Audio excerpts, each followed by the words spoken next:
Assalamualaikum warahmatullahi wabarakatuh. Halo, apa kabar teman-teman semuanya?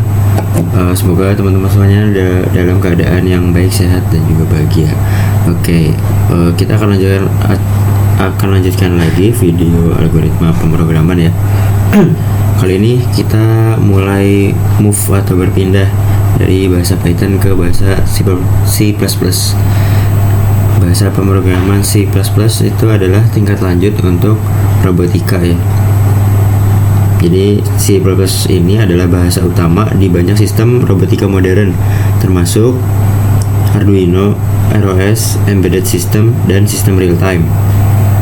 Nah, pada level lanjutan fokusnya mencakup OOP. Terus ada OOP itu adalah Object Oriented Programming. Jadi ini digunakan untuk OOP ini digunakan untuk membangun struktur program yang rapi, modular, dan juga scalable gitu. Jadi mungkin dalam robotika tuh dia membuat modul sensor sebagai kelas atau mengatur robot menjadi objek. Nah, terus ada selanjutnya adalah pointer dan memory management. Kalau di robotika itu dia buffer sensor, data serial, PID control loops begitu. Selanjutnya ada real time programming. Nah, real time programming ini dipakai untuk menangani input sensor berkecepatan tinggi, menggerakkan motor secara presisi, dan juga menangani delay yang sangat kecil. Oke, yang terakhir di sini ada integrasi ROS untuk navigasi dan SLAM. Sini C++ itu bahasa utama untuk yang pertama ada node ROS, kedua publisher atau subscriber, terus yang ketiga ada service atau action, yang keempat adalah SLAM dan path planning. Jadi di sini C++ ini memberikan eksekusi yang cepat, akses langsung ke hardware, kontrol penuh terhadap memori.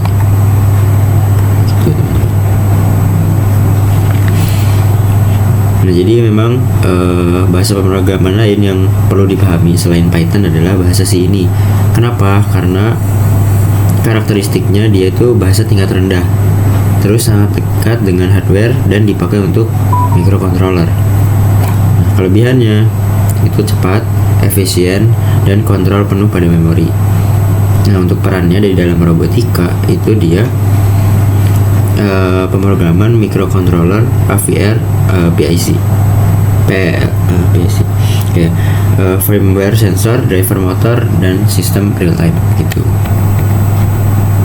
Ini ya teman-teman. Nah, selanjutnya ada C++, itu karakteristiknya tadi bahasa C aja ya. Nah, ini bahasa modern, lebih mudah dari C++.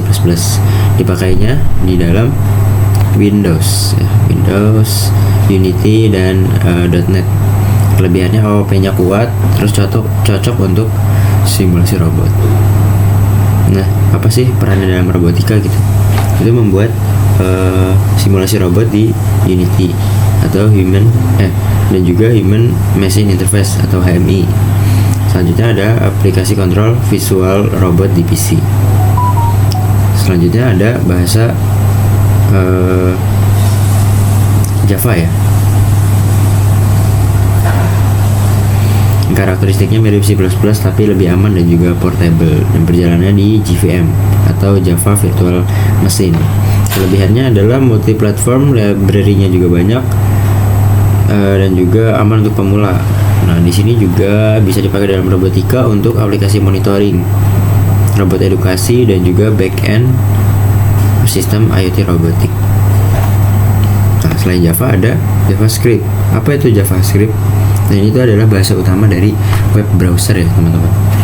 Terus bisa dipakai di backend atau Node.js. Kelebihannya itu mudah dipelajari dan juga tampilan visualnya sangat kuat. Nah, perannya dalam robotika itu dashboard robot berbasis web, kemudian monitoring status sensor, remote control via browser, IoT dashboard untuk ESP8266 atau ESP32. Selanjutnya ada MATLAB dan juga Simulink. Karakteristiknya memang dia itu dirancang untuk matematika, simulasi, dan juga kontrol. Kelebihannya ya di pemrosesan sinyal, kontrol otomatis, simulasi sistem robot. Nah, perannya dalam robotika itu simulasi robot manipulator, terus model kontrol PID dan LQR. Selanjutnya simulasi kinematika dan kinetika, dan yang terakhir prototyping algoritma robot. Nah, di sini ada Arduino dengan C atau C++ yang sederhana. Walaupun dasarnya C++, ya Arduino itu dianggap bahasa tersendiri. Kenapa? Karena sangat mudah yang pertama, terus library-nya juga banyak, terus komunitasnya besar. Nah, perannya dalam robotika itu ada kontrol motor, sensor jarak, servo, robot line follower atau sumo atau lengan robot. Jadi untuk rangkumannya sendiri, C++ itu adalah tingkat lanjut yang penting untuk robotika. Karena apa? Karena cepat, efisien, dan powerful. Robot modern ini menggunakan C++, Python plus ROS gitu. Ini robot modern itu menggunakan multi bahasa begitu. Nah, bahasa lain yang penting tadi ya ada C untuk microcontroller, kemudian ada JavaScript untuk UI dan simulasi, selanjutnya ada MATLAB untuk analisis dan kontrol, dan Java untuk IoT dan interface backend. Begitu teman-teman. Adalah mungkin tata cara urutan teman-teman untuk belajar ya gitu. Nah, jadi selanjutnya mungkin untuk persiapan dan dasar pemrograman C++ itu teman-teman melakukan instalasi dan konfigurasi C++ dulu yang pertama.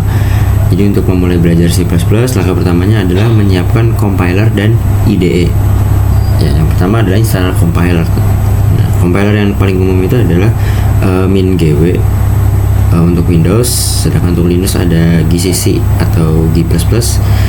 Untuk Mac OS itu ada Clang ya.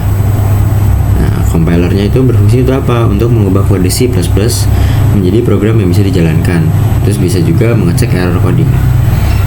Nah, yang kedua itu ada install IDE. IDE ini mempermudah penulisan kode.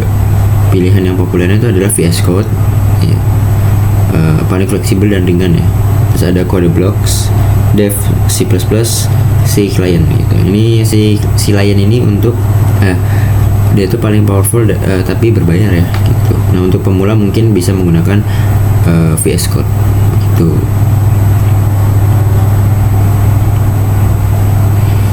Jadi untuk struktur dasar program C++ sendiri itu ada 3 bagian ya. Pertama library ya, kedua ada fungsi utama, dan juga ada perintah-perintah.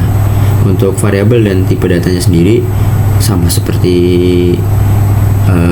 di Python ya, kurang lebih teman-teman. Itu ada integer untuk dengan simbol int ya, untuk bilangan bulat. Selanjutnya ada float atau double dengan dia tuh mewakili bilangan pecahan. Char untuk karakter, string untuk teks, dan bool untuk true or false begitu.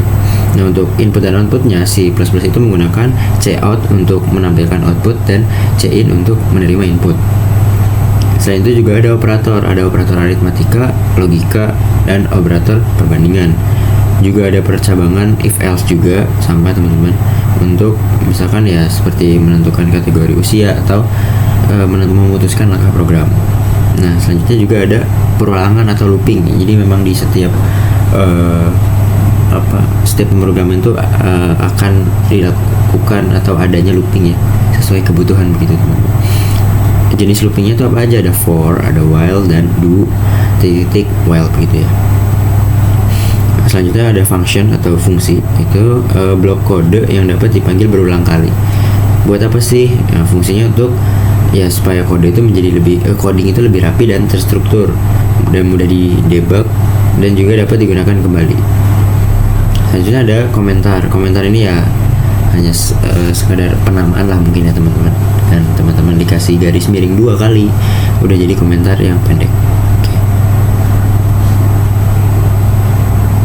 Mungkin komentar ini salah satu bagian yang penting ya, karena program kita itu bisa lebih bermanfaat kalau memang ada banyak orang yang mengakses dan juga mempelajari gitu. Nah, dengan common ini itu akan mempermudah orang yang membaca program kita juga gitu. Nah, untuk konsep tambahan yang paling penting itu ada array untuk menyimpan banyak data, selanjutnya ada pointer untuk mengakses alamat memori, dan terakhir ada OOP atau Object Oriented Programming. Itu ada class, object, dan juga inheritance gitu. Oke, mungkin untuk pengantar C++ dan seterusnya cukup sampai di sini aja. Aku cukupin videonya. Terima kasih. Wassalamualaikum warahmatullahi wabarakatuh.